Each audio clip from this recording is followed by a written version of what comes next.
Hi guys, MrRoflWaffles here. As I think most of you know, I've been traveling in Brazil this week. I'm like dying. We've been doing karaoke. It's been crazy. But there is a new Black Ops 6 Season 4 reveal, roadmap, etc. and an announcement of Grief that we're going to go through right now, check out, and dive into the details for. So without further ado, jumping straight to the zombies content, it says Grief. It's a mode coming at launch. And this is crazy because Grief obviously hasn't been in the game for like a decade now, over a decade. And it's just nice to see it finally return after all this time. So we see, first of all, it's a 4v4 competitive mode. Obviously, two teams outwitting and outlasting each other, capture zones to debuff enemies, no damage against other players, respawns every third round. Interesting. The available maps are going to be Liberty Falls, Terminus, Citadel, The Tomb, and Shattered Vale, which I guess you would expect. Restricted, Wonder Weapons, Gobblegums, Exit Strategy, Idolize, Wonder Bar, Timeout, and Flavor Hex. Interesting. Okay. Not seen since Black Ops 2, Grief returns to zombies. This fan favorite mode pits two teams of four against each other with both sides vying to outsurvive the other. As the battle lines are drawn between Sam and Director Richtofen,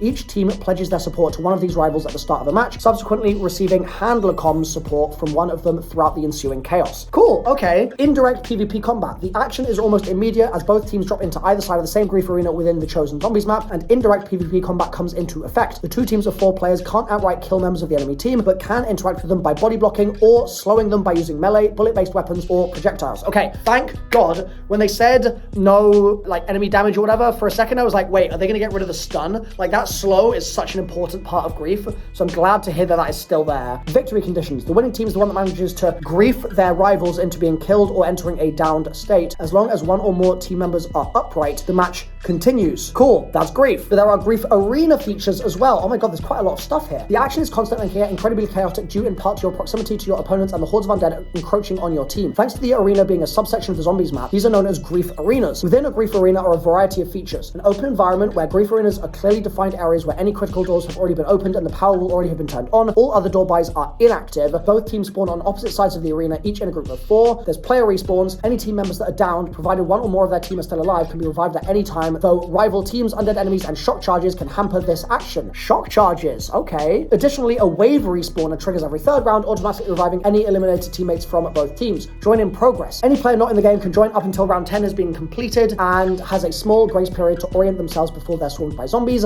Additionally, if a team has won back-to-back capture zones, join in progress is not available. Oh, interesting, because they know that the end is nigh. Essence and salvage. Unlike in standard playlists, salvage pickups in Grief are worth 100 salvage, visible to all players, and can only be picked up by the first player to grab it. Okay, cool. And then for zombies, rounds will progress faster than usual, and the amount of zombies per round has been increased to account for 8 players. Sick! That's so good to hear. All undead entities except for bosses are to be expected. If players fail to kill zombies, the round will turn. And core mechanics, the arsenal, pack-a-punch, mystery box, crafting tables, perk machines, gobblegum machine, a bunch of gobblegums, armor wall buys, and one of his machine are available in Grief arena where they normally reside, or in a new location if they don't normally exist in that portion of the respective map. Note, while the current Gobblegum restrictions are in place to keep matches dynamic yet balanced, additional restrictions may be made in the future as the developers keep an eye on game balance similar to ranked play. Similar to ranked play? We're taking this seriously, baby. Capture zones. Appearing at a regular cadence during a match, these are smaller areas within the Grief arena where players are required to stand and earn specific types of kills to trigger a grief on the opposing team. Plan A, survive. Plan B, capture zones. Keeping your team upright and focused on undead slaying for longer than your rivals is the main plan in this mode. However, there's an important secondary focus you need to plan for: capturing zones and griefing your rival team. Capture zones at regular intervals throughout a match, and after stepping through the glowing perimeter, you and your team can secure the zone by staying inside it and dispatching zombies. Beckon your crew into a zone to quicken the zombie slaying, and once your kill count meets the requirement, grief is triggered on the opposition. Oh, they're literally calling it a grief. Note that if neither team reaches this requirement within the countdown inside a capture zone, the grief is applied to both teams. Ah, what is a grief? It's a debuff.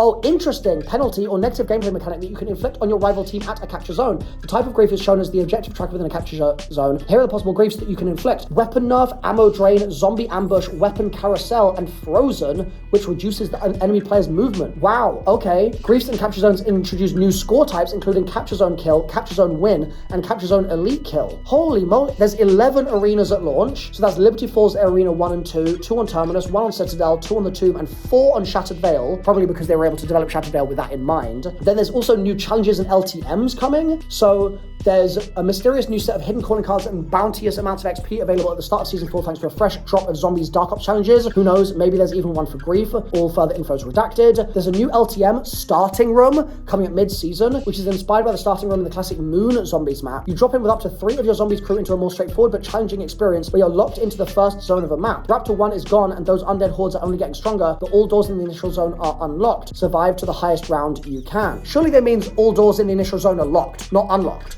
right? Or am I misunderstanding that? There's also another LTM coming mid-season called Abomination Challenge. Enter a warped version of Liberty Falls during this mid-season event and hunt down an ultra-powered up Abomination. Bro, what? That sounds like a really cool LTM. Like, give me a Giga Abomination. Make it like the size of, I don't know, the moon. Like, that would be sick. Then, in new gameplay content, we've got Shatter Blast coming at launch. Okay, nice. We've all seen that before. Good to see that that's going to be coming in the game. Its augments are Shatter Blast can be used against elite enemies. That's big game. Blast Chain. On explosion, 3 additional explosions occur. Blast Repair for every enemy that has its armor destroyed. Armor health will be restored for the player. Cool, so it's sort of like vampiric. Then for miners, we've got increase the size of the explosion, increase the damage, and normal enemies are knocked down during it. Okay, pretty sort of standard stuff. There's also some new Gobblegums. Explosive Flourish. Reloading your weapon creates an explosion around you. Okay, so it's like an extra version of Cherry. Flavor Hex, which activates a random Ultra Gobblegum. And Rain Burps, where zombies killed belch sparkly rainbow bubbles for 3 minutes. There's also a Grim Reaper rocket launcher coming. It's going to cost 2,000 salvage. And that's it for zombies. So the elephant in the room here, which is a big elephant, like it's almost the size of the Abomination in this new LTM coming in mid-season,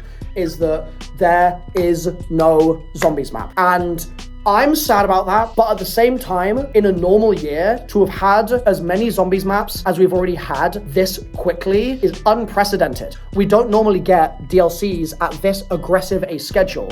So on the one hand, LTMs don't really do it for me in a big way. Like, they're not something that I've looked at in Black Ops 6 and gone, wow, I'm excited about this. I kind of got put off them because they started with the kind of corporate crossover Squid Game stuff, and I was like, okay, I see. Like, the LTMs are like them phoning it in to just earn a bit of money on the side from a brand. And so the fact that that's like a lot of what we're now getting in this season, kind of for me, it's almost like it's just less interesting by default. But I don't want to make it sound like that means I'm not going to give it a chance. Obviously, I feel like Treyarch nowadays is really keen actually on designing things from first principles and reevaluating design decisions they've made in the past and questioning, like, can this be better and how can we improve on this and what is the best design available to us here? I think that they've done that with zombies overall. They've tried to make those decisions for better or for worse. The community might agree or disagree with certain ones, but in the case of Grief specifically, I think that there is such a strong likelihood that this is the best Grief we've ever seen because of the fact that, I mean, that wouldn't be that crazy seeing as we've only seen one Grief before, but you hopefully take my point, which is that I think that we all fell in love with Grief for what it was at the time, but I think that if Grief that we got at that time released today, people will be like, what the hell is this? This is janky and it sucks. Like, I genuinely think that the zombies community's taste has changed in a big way, and so I think that Treyarch will have recognized that, and Treyarch will be also looking to say, how can we modernize it? How can we add these extra features? How can we add these Griefs into the mode, right? Just to sort of mix it up and make it more fresh, and I'm hopeful that that will be good design decisions and that will work. It remains to be seen, but that is why I'm going to be going into this, like, absolutely willing to give it a strong chance and give it a chance to wow me and impress me, but I'm not sitting here right now being like, it's Grief and therefore it is the best thing in the world, because I'm also conscious of the fact that when things change, things don't necessarily always get better. Sometimes things work 10, 12, 13 years ago, and they don't work in the present day, right? And that might be the case for Grief. We're just gonna have to wait and see. I like the idea of a big bad Abomination event with a different version of Liberty Falls, like, especially if we get some more storyline information there as well, that would be really cool. But I have to also say that I'm sad that there's no zombies map. I just am sad. I mean, it's been a crazy content cadence so far, and I really love the fact that Treyarch have achieved that. I suspect that the devs are dying. Like, I suspect that they are on their last legs right now. They've probably been crunching every single day since like 2017 at this point. So I understand it, I respect it as well, but just purely from a selfish, I like zombies maps perspective, which I think all of us kind of share, I would like to see a zombies map per season. Like, that is something that I would absolutely adore. I can't really hold it against them that it's not happening here, but also because we did have a bunch of leaks saying there were gonna be 6 maps this year, I think a lot of people will have their expectations set that there will be a map, even at the launch of a season, let alone just in the season somewhere at all. And so the fact that there isn't one is like, it's unfortunate. But I'll at least be jumping on for the race of the season and the season reload to check out the LTMs. Hopefully there's something that will hold my interest. But as it stood this year, Zombies has kind of felt like something that I've sort of played for chunks, and then it gets to a point where I'm like, okay, well, I'm kind of good now. Like, I'm down to like wait a couple weeks until the next new thing happens, and I wouldn't be surprised if the same thing happens here as well, which means more Destiny content in between for me. Like whenever I have sort of spare time, I'll be covering that sort of stuff, and other bits and pieces like Blueprints was loads of fun to cover, and a lot of you guys gave me really positive feedback about that. In Brazil, I've been doing Rainbow Six stuff, which has been amazing, so maybe we'll try that out in June as well. So there's gonna be a mix of content on the way, but for now, that's what's coming in the new season. Let me know your thoughts in the comment section down below, and hopefully I'll see you on May 29th for the release of that, and I'll be home by then as well. I won't be doing any crazy Brazilian karaoke at that point anymore, so we'll be able to sort of lock in and do some good old-fashioned zombies content. So thanks for watching, folks. I will see you next time. Bye for now.